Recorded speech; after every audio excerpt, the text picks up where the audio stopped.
Boa noite, senhores. Vocês já ouviram falar do argumento do Boeing 747 contra a teoria da evolução? Vocês acham que esse argumento é um bom argumento? Bom, para quem nunca ouviu falar, o argumento do Boeing 747 é essa ideia de que se você tivesse, isso aqui é a minha representação de um 737, que é um avião menor, e quando eu olho para um avião desse, eu me pergunto por que eu não me tornei um designer gráfico, né? Porque o talento é inquestionável. Mas a ideia principal é, se você tivesse todas as peças de um 747 ou um 737 em um galpão qualquer, a probabilidade de que, e essa aqui é a minha representação horrorosa das peças, que no caso do 737 são mais de 360 mil peças, no 747 seriam até mais. Qual seria a probabilidade de você pegar e um tornado bater aí nesse galpão, né? Esse é o meu tornado, e embaralhar essas peças de forma a formar aí um 747 prontinho, tá? Então, os argumentadores utilizam dessa posição para dizer basicamente que a evolução tem que fazer algo parecido, ela tem que criar um organismo a partir de partes, e a probabilidade de você organizar essas partes e produzir algo complexo como um Boeing é estatisticamente impossível, né? Agora, é óbvio que os defensores da evolução disseram que esse argumento ele é um péssimo argumento pela simples razão de que a evolução ela não funciona de uma vez só. Você teria uma peça sendo colocada, daí a seleção natural ia fazer aqueles organismos que tem aquela peça que melhor o torna adaptado ao meio, sobreviver e passar aquela peça adiante. Daí uma segunda peça poderia evoluir ao acaso e assim por diante, o processo seria lento. Então eles ridicularizam esse argumento. De fato, eu acho que esse argumento não é bom. E a razão que eu acho que ele não é bom não é pela razão que os evolucionistas se utilizam para criticá-lo, mas pelo fato de que, na verdade, esse argumento não é justo com a evolução. Ele é muito generoso, tá? Porque veja uma coisa, no caso desse exemplo de um tornado embaralhando peças e elas caindo direitinho e formando um avião, você tem já o fato de que um avião existe, tá? Há um plano que seja uma blueprint de um avião e você já desenvolveu as peças que formam esse avião. Então elas, em princípio, se elas foram bem projetadas, elas foram feitas para se encaixar e formar um 747. Então nesse caso do tornado, o que você tem é simplesmente uma impossibilidade estatística. Porque se você ficar jogando esses pedaços de peças para cima, a probabilidade que todas elas, no caso as 360 mil, forem cair juntinhas, certinhas, na posição que elas têm que cair, é basicamente impossível. Você não tem rodadas de jogo, né, de arremesso suficiente para gerar um 747.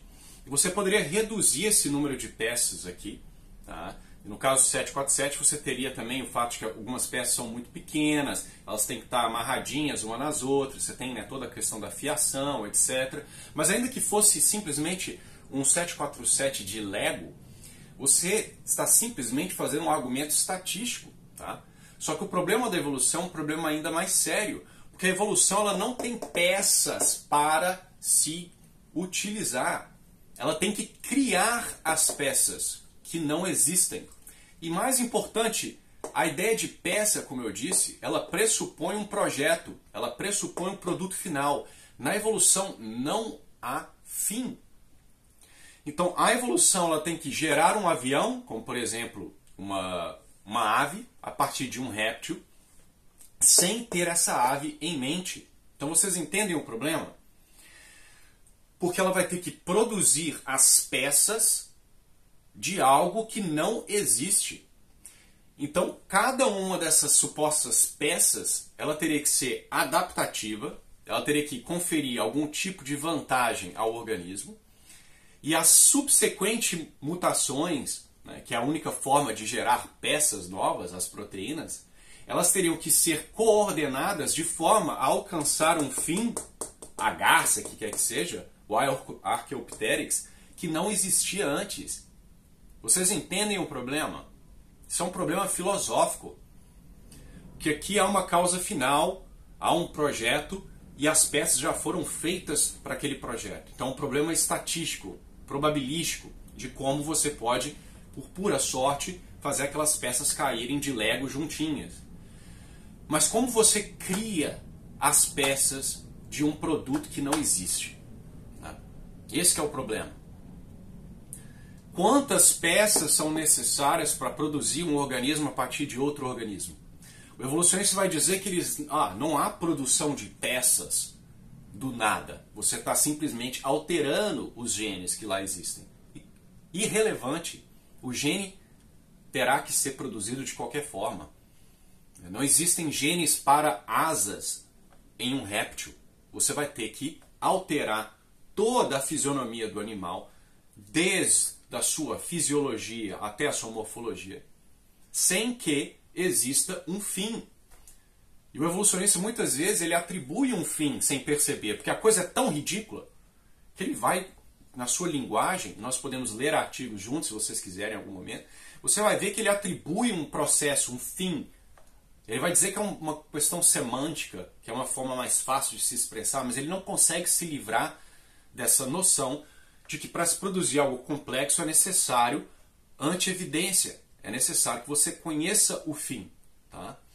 Mas a evolução não conhece fim nenhum. Ela é um processo ao acaso, é o que nós chamamos de random walk. Então, qual a probabilidade de você produzir 367 mil peças? No caso dos organismos, a coisa é muito pior. Talvez não hajam células. Obviamente não haverão 367 mil tipos de células diferentes, nem de genes, mas haverão, em combinação, centenas de milhares, ou ao menos milhares de diferenças entre um réptil e uma ave. Não é só esticar os bracinhos e fazer brotar uma pena a partir de uma escama. Todo o aspecto de desenvolvimento de uma pena é completamente diferente de uma escama, por exemplo. Tá?